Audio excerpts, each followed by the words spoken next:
এখানে একটা এলাকা আছে ঝগড়ার চর, এই ঝগড়ার চরকে আমরা শান্তির চরে পরিণত করতে চাই মাননীয় প্রধানমন্ত্রীর নেতৃত্বে। ওনারা জনগণের প্রতিনিধি, আমিও জনগণের প্রতিনিধি, আমাকে আমার ন্যায্য অধিকার দিতে হবে। জনাব মোহাম্মদ সেলিম ভূঁইয়া, আপনার সময় 6 মিনিট। ধন্যবাদ আপনাকে। মাননীয় স্পিকার, আমি আজ বক্তব্য দেব না, এই জন্য দেব না, আমি হলাম শিক্ষক, 46 বছর যাবৎ আমি শিক্ষকতার পেশায় আছি। আমার কাজই বক্তৃতা দেওয়া। আমারা দেন 6 মিনিট, আর অন্যদের দেন 10 মিনিট 12 মিনিট। এই প্রতিবাদে আমি বক্তব্য দিলাম না। একটা পয়েন্ট। আরেকটা পয়েন্ট হলো যে এখানে আমার সিরিয়াল ছিল, আজকে দেখেন 8 নম্বরে। আমি মাননীয় প্রধানমন্ত্রীর আগে যদি 8 নম্বর সিরিয়াল তারা ঠিক মতো রাখতো, আমার বক্তব্য মাননীয় প্রধানমন্ত্রীর সামনে হইতো। এখান থেকে আমাকে বঞ্চিত করা হয়েছে, এই জন্য আমি বুঝতে পারলাম আমি বক্তৃতা দিব না। ধন্যবাদ আপনাকে। মাননীয় সদস্য, আমরা আপনাকে বক্তব্য দেওয়ার জন্য অনুরোধ জানিয়েছিলাম বা জানিয়েছি। দেওয়া না দেওয়া it's up to you, it's your freedom. But টাইমের যে বিষয়টা সেটা আমাদের তৈরি না। মাননীয় ট্রেজারি বেঞ্চের চিফ হুইপ তিনি সময় এবং সিরিয়াল করে দেন, সেই হিসাবে আমাদের এই বেঞ্চ থেকে আমরা চলি। আপনাকে অসংখ্য ধন্যবাদ। জনাব সেলিম ভূঁইয়া সাহেবকে মাইকটা দেন, উনি কি বলতে চাচ্ছেন একটু বুঝার চেষ্টা কেন করেন। এটা হবে? আস্তে আস্তে বলেন যেন আমরা বুঝতে পারি। জনগণের প্রতিনিধি, আমিও জনগণের প্রতিনিধি, সুতরাং আমারও রাইট আছে এখানে কথা বলার। আমাকে আমার ন্যায্য অধিকার দিতে হবে কথা বলার জন্য। মাননীয় স্পিকার, আজকের এই মহান জাতীয় সদস্য, আপনি কি বক্তব্য দেওয়ার জন্য প্রস্তুত দিতে চাচ্ছেন? 6 মিনিট দেওয়া হলো আপনাকে। যে বাজেট পেশ করা হয়েছে, এটা একটা ঐতিহাসিক বাজেট।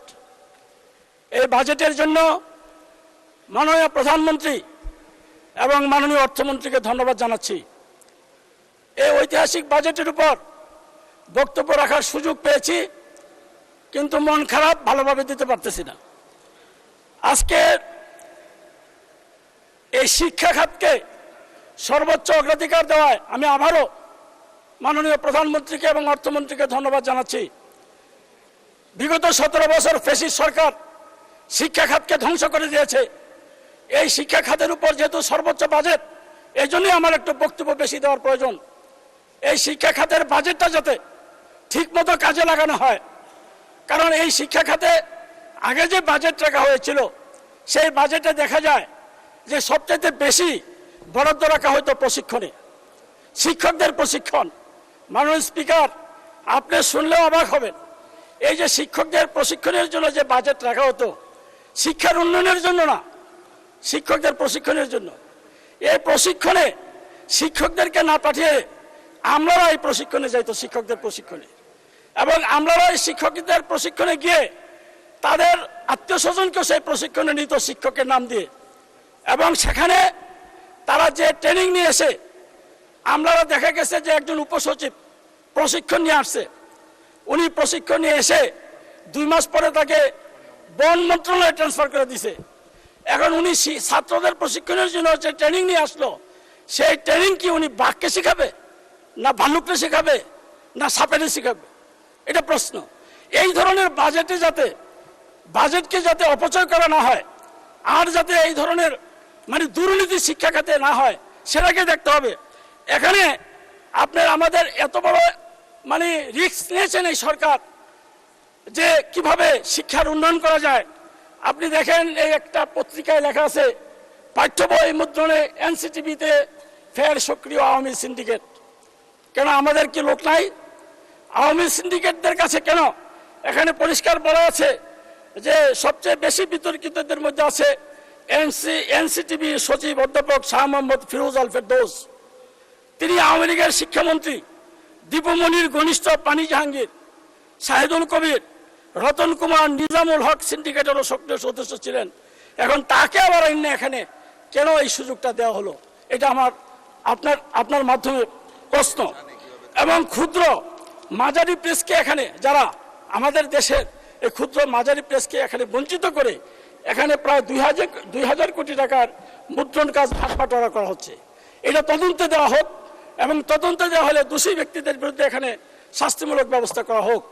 এখানে আমাদের মাননীয় প্রধানমন্ত্রী এবং অর্থমন্ত্রী যেই আপনার টাকাটা রেখেছেন শিক্ষা খাতে, যে 1,36,606 কোটি টাকা, এই 6 কোটি টাকার সঠিক ব্যবহার করতে হবে।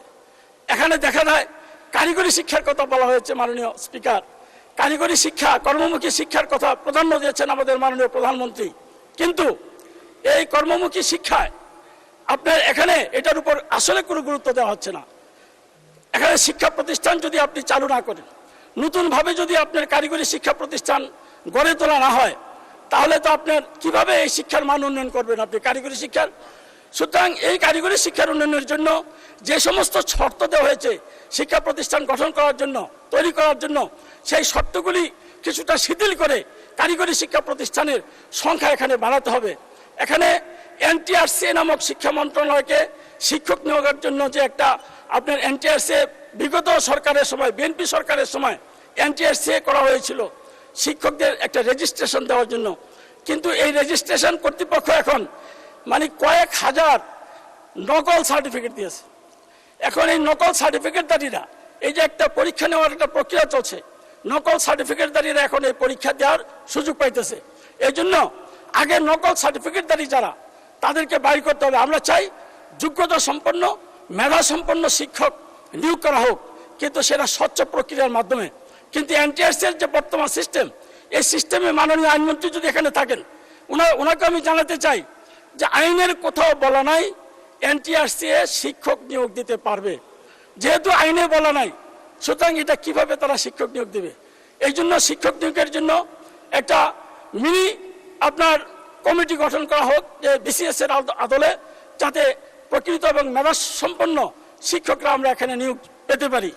আমরা চাই একটা এই শিক্ষাকে ঢেলে সাজানোর জন্য আবারও যদি সেই ফ্যাসিস্ট সরকারের আমলের মতো এখানে শিক্ষা অধিদপ্তরের একটা দুর্নীতি রাখরা, এনটিআরসিও একটা দুর্নীতি রাখরা, আপনার টেক্সট বুক হলো আরো বেশি দুর্নীতি রাখরা, এগুলিকে ঢেলে সাজাতে হবে।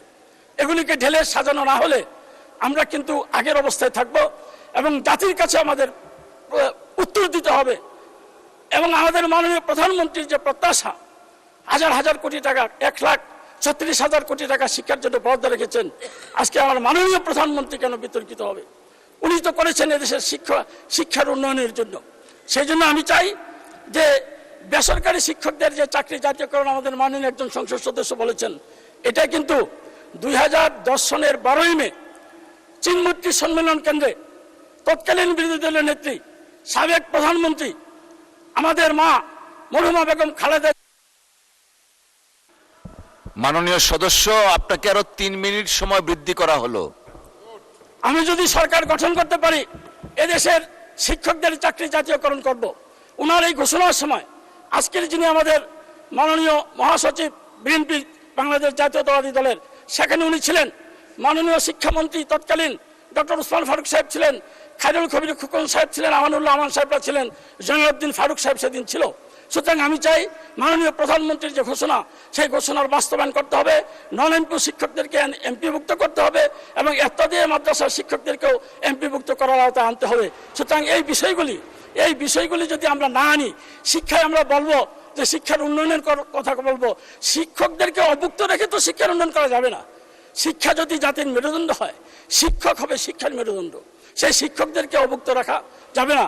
এবং আমাদের মাননীয় প্রধানমন্ত্রী চায় না শিক্ষকদেরকে অভুক্ত রাখার জন্য।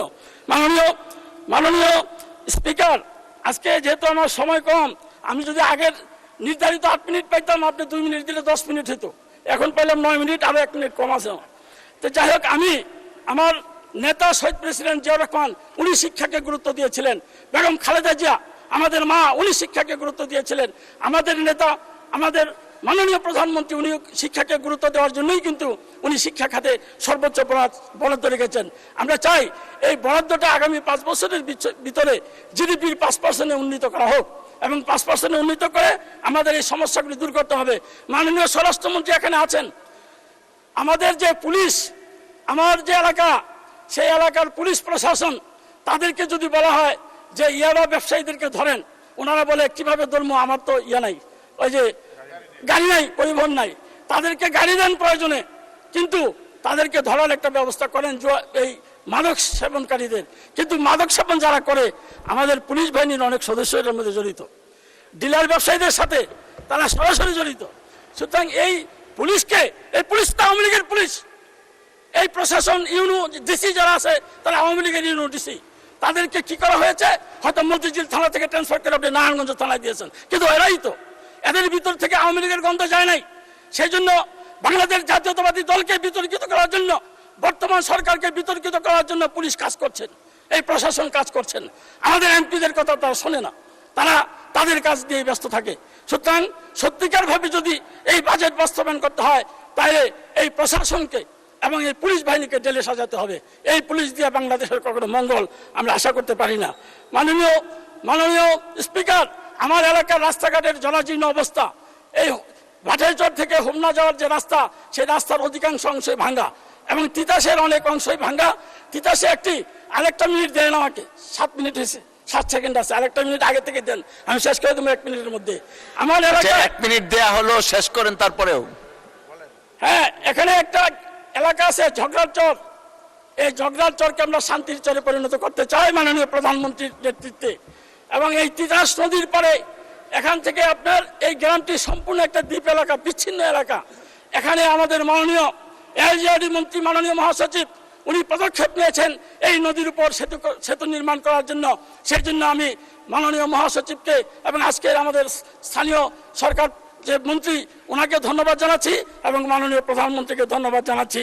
এই ভবেরচর থেকে মেঘনা যাওয়ার এই রাস্তা, মেঘনা হয়ে হোমনা যাওয়ার রাস্তাটা, এটা মেরামত করার জন্য, এবং আমরা যে যাই আমাদের গাড়ি ওইখানে পড়ে জায়গা, মানুষ দিয়ে আবার উঠাইতে হয়, তো সেই অবস্থায় থেকে পরিত্রাণে আমরা উপায় খুঁজছি। এবং মাননীয় এলজিআরডি মন্ত্রীকে আমি আরেকটা অনুরোধ করব, তিতাসকে একটি পৌরসভায় পরিণত করার জন্য। তিতাস একটি পৌরসভা যাতে হয়, মাননীয় স্থানীয় সরকার মন্ত্রী মহোদয়, আপনি দৃষ্টি আকর্ষণ করে আমার বক্তব্য এখানে শেষ করছি।